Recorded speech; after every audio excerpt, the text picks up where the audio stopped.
Ketemu lagi dengan saya My Day 4. Hal ini saya terkadang prinsip dengan kewajiban dari menaati larangan sekolah untuk bulan Ramadan. Kita tahu tradisi di Indonesia banyak sekali beragam sekolah, mulai dari sekolah umum maupun sekolah negeri maupun sekolah swasta. Namun kalau sekolah negeri itu kan murid-murid itu biasanya banyak sekali yang berbeda keyakinan, terutama biasanya di bidang Nasrani dan juga Hindu. Kebetulan waktu aku dapat referensi bahwa adik aku dulu waktu di SMA kan punya banyak teman-teman yang beragama beda keyakinan, tapi mereka tetap bisa menghormati dan menaati ketika berpuasa. Nah, tapi banyak sapi disayangkan, baik itu sekolah umum maupun swasta yang beragama Islam itu banyak sekali melakukan tindakan tercela yang sering terjadi, seperti perundungan, terus juga tindak kejahatan, ataupun juga menghardik para guru-guru atau konsumen yang berpuasa. Nah, itu bisa terjadi karena mereka tidak menyadari pelanggaran peraturan larangan sekolah seperti itu ya. Nah, tapi apalagi di bulan puasa banyak yang mereka untuk memilih makan beri jam istirahat nih. Banyak orang Islam tuh makan tapi bukan karena batal, karena kan pasti banyak wanita yang mengalami haid. Tapi banyak juga laki tidak sadar ketika kita makan tuh karena mereka ada yang lupa, ada yang ada yang tidak tahu. Nah, mungkin ini sih ketika terjadi pada larangan tersebut. Ada juga kasus lelucon atau prank yang tidak baik ya. Itu juga bisa membatalkan puasa, bertujuan dengan perundungan ataupun pembulian. Itu juga sangat tidak diharapkan bagi semua kaum muslim di seluruh dunia karena di sekolah, karena itu bisa melanggar aturan sekolah. Nah, bagaimana cara prinsip terbaiknya yang perlu kita lakukan adalah ini. Kalian sering-sering melakukan konsultasi dengan bimbingan konseling mengenai tindakan apa yang perlu dilakukan selama bulan Ramadan dan juga apa yang sebelum Ramadan, terutama di sekolah. Jadi kalau misalnya di sekolah umum ada teman-teman yang berbeda keyakinan nih, konsultasikan kepada mereka tentang bagaimana cara mereka itu menghormati kita yang puasa tuh dengan tidak memakan makanan orang lagi puasa ataupun juga tidak makan di belakang. Kenapa makan di belakang? Ini tujuannya menghindari resiko jadi godaan kita yang muslim itu berpuasa ya, karena kita tergoda makanan minum. Kemudian yang kedua, konseling yang kedua itu konseling bagaimana mengatasi perundungan. Jadi dengan membuat laman sosmed atau website itu tuh, atau membuat banding dengan tindakan pembulian, resiko pemberantasan bukan narkoba sih, menghindari perundungan juga membantu kita itu bisa mengagetkan kehidupan berpuasa.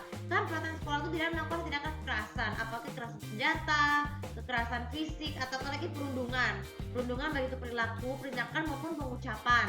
Jadi perundungan pengucapan itu bukan kata sih, karena mengucapkan kata-kata yang jorok, terus menggibahi bulan puasa itu adalah bulan yang tidak baik dan lain sebagainya. Pokoknya terus itu tidak boleh. Tapi berujungnya dengan seperti Nasrani itu juga harus menjaga adab kita yang lagi berpuasa tuh, kecuali kalau mereka lagi puasa Paskah nih. Kan mereka kadang orang Nasrani yang Hindu itu pasti juga masa puasa beda-beda ya. Tapi kita sebagai muslim juga harus pahami betul puasa adat mereka umat lainnya seperti apa. Kemudian yang ketiga, cara mengatasi perundungan tindakan perhatian cerai yang terbaik adalah ini, tentang kebiasaan menghilangkan peraturan di kantin. Kantin biasanya dibuka setiap hari sampai jam 5 sore setelah sekolah ditutup. Nah, tapi disarankan juga bagi kaum muslim untuk dilarang memasuki kantin setelah saat puasa ya. Hanya berlaku bagi orang Nasrani berkeyakinan saja yang bisa kantin supaya mereka tuh tergoda. Jadi sebagai gantinya tuh mereka kalau jam istirahat itu kan biasanya kalau sekolah kan jam bukanya jam 7:30. Kenapa? Karena kan mereka kan bangunnya kan telat. Jadi kalau berpuasa itu tuh kan biasa datang sekolah tuh minimal jam 6:30 dan bubuk jam 8. Jadi peraturan seperti itu. Tapi kalau bagi orang asal itu bisa bebas asalkan tetap menaati peraturan. Kemudian yang keempat, prinsip kewajiban menaati peraturan sekolah adalah dengan permesraan. Jadi kebiasaan berbucin, berteman untuk tujuan seks yang tidak sehat, ini juga harus diterapkan di peraturan sekolah. Hubungan seks berbucin ataupun melakukan seks yang tidak sehat juga sangat mengharamkan di agama. Sama halnya dengan berzina itu juga harus dihapus di bulan Ramadan karena itu mengakibatkan. Apalagi kalau berzina bagi orang Nasrani itu kan juga sangat tidak diperbolehkan ya, karena juga bisa melanggar kodrat, bukan melanggar sih. Bukan kata sekolah dengan pelecehan seks ya. Cukup berinformasi dengan cukup asalkan dengan memahami perbedaan tersebut. Dan yang paling terakhir penting sekali mengenai ibadah. Ibadah di bulan puasa di masjid sekolah itu juga harus dilanjutkan seperti muhasabah. Disarankan untuk tidak membuat keribuan atau melakukan atau mengabaikan ceramah dengan cara kalau bisa buka sosmed Islam nggak apa-apa, ensiklopedia nggak masalah. Tapi kalau aspek ilmu Islam juga sangat tidak diperbolehkan. Agar ibadah agama itu tetap mendalami ilmu Islam, yaitu salah satu pentingnya. Nah, sebenarnya kewajiban menaati larangan peraturan itu juga sangat terasa di sekolah di saat bulan Ramadan juga membantu meningkatkan nama reputasi sekolah Islam ya, menjadi baik, menjadi lebih terkendali, lebih aman, dan bisa menilai bahwa itu adalah sekolah Islam yang bermulti talent, yang berkelas.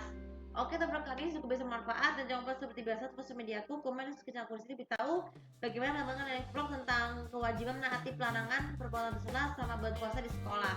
Terima kasih. Assalamualaikum warahmatullahi wabarakatuh.